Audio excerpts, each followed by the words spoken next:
is the Bill Press Show.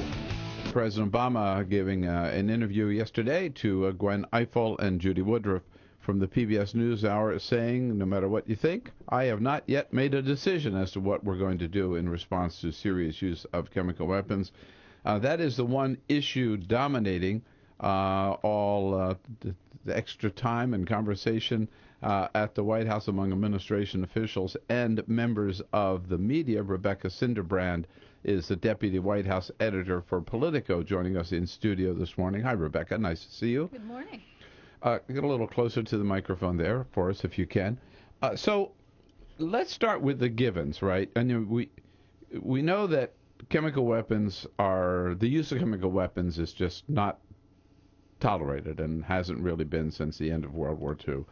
And we know when a nation does use them, there's a feeling there must be some response. We also know that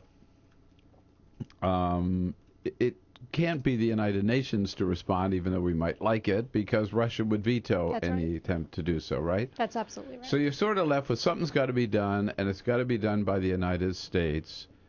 But once you get beyond that, there's a lot of question marks. Right. That's it ain't so easy, right? Absolutely. I mean, first of all, you have the fact, beyond the fact that this is not an established international norm, that chemical weapons are not acceptable, you have the red line that President Obama drew himself, earlier. And then also, more importantly, right now you have the fact that the United States really doesn't want to go it alone.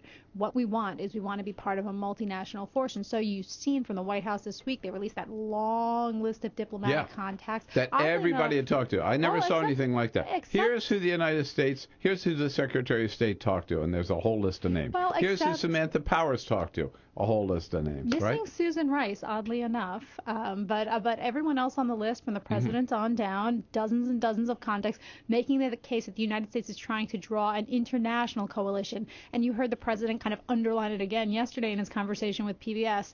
that Syria is not Iraq. This is not the United States trying to go it alone. And so that's very important for the United States. And that's why right now, when you see the political situation in the UK, which is kind of putting a little bit of a wrench into the kind of momentum that was building, that kind of plays into the timing on this end as well. Right. So the first complication is we don't want to go it alone. We want to have as much international support as we can.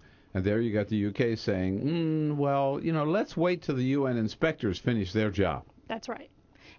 So there's a war weariness among the British public, obviously, and the British politicians as much as there is here in this country, right? So that's one complication.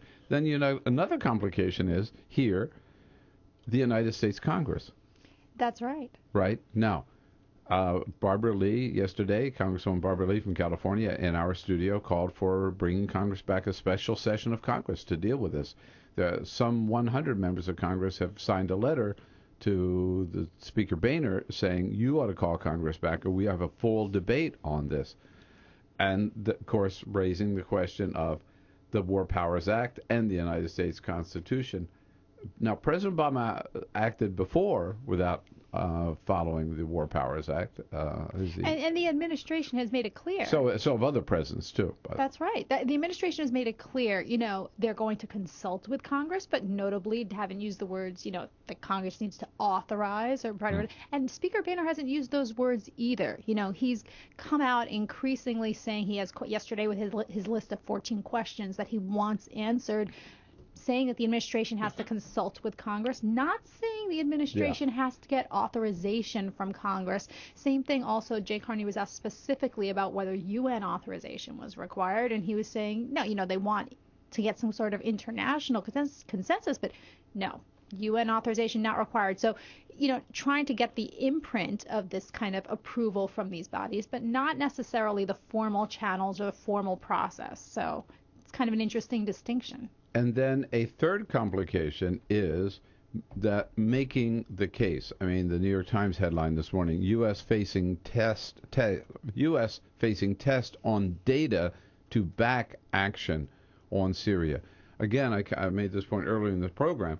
Coming back to the American people, a war-weary American public, They don't want a third war in the Middle East, and they don't want to be bamboozled again by the administration like weapons of mass destruction, right? And we remember Colin Powell's famous presentation to the United Nations laid out the case, and it was all a pack of lies. And so you have this skepticism, and you have this increasing call for let's see what you've got from everyone, from the Congress, from the media. And they're putting this case together now, so when they come out with it, it's got to be airtight, right? That's right, and that's what people are expecting to see. We're expecting to see some sort of report from the UK today during their debate. And, they absolutely want you to see people, particularly in Congress. There's supposed to be some sort of briefing for Congress today, whether it takes place, a White House briefing, whether it takes place in person or by teleconference. That still hadn't been determined as of a couple of hours ago. But they're going to be briefing members of Congress on what they have in terms of intelligence. And you're right, there is this skepticism, so much so you have the kind of, for some people, this bizarre tableau of Donald Rumsfeld saying that the administration has not yet made the case on Syria, as if he ever made the case on Iraq. And right? so, but it's this kind of echoes of Iraq, and again, coming back to the president coming out and actually having to say, look, this isn't Iraq, Syria is not Iraq. And on top of that, just on this question of evidence, the Associated Press is reporting this morning that here's the headline: intelligence on weapons is no slam dunk. In other words, we know chemical weapons were used. I mean, that's pretty definite. What they haven't been able to establish, apparently, is the link between Bashar al-Assad and the use of the chemical weapons. Some people are suggesting, which I think is really far a stretch, that the rebels themselves got access to the weapons and released them in order to make the government look bad. But maybe it was some rogue general.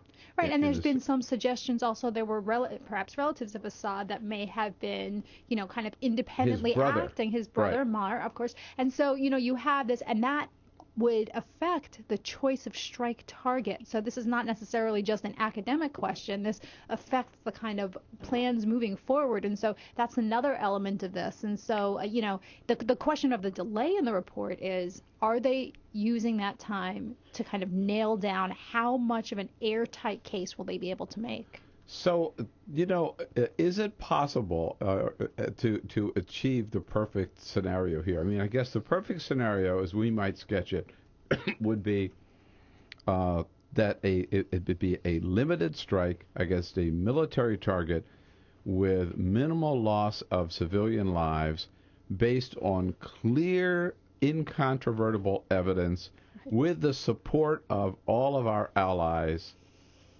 That would only last for a day, right? I mean... Yeah, the planet's all aligning for some sort of... Can you ever deliver? Can anybody ever deliver that for the perfect strike? Probably not. They're looking to check off as many boxes of that list as they possibly can before they move forward, clearly. Yeah, but to get to perfection, at some point, it seems to me that the president is just going to have to say, damn the torpedoes straight ahead. That's right. They're not going to wait for perfection. The phrase was. No.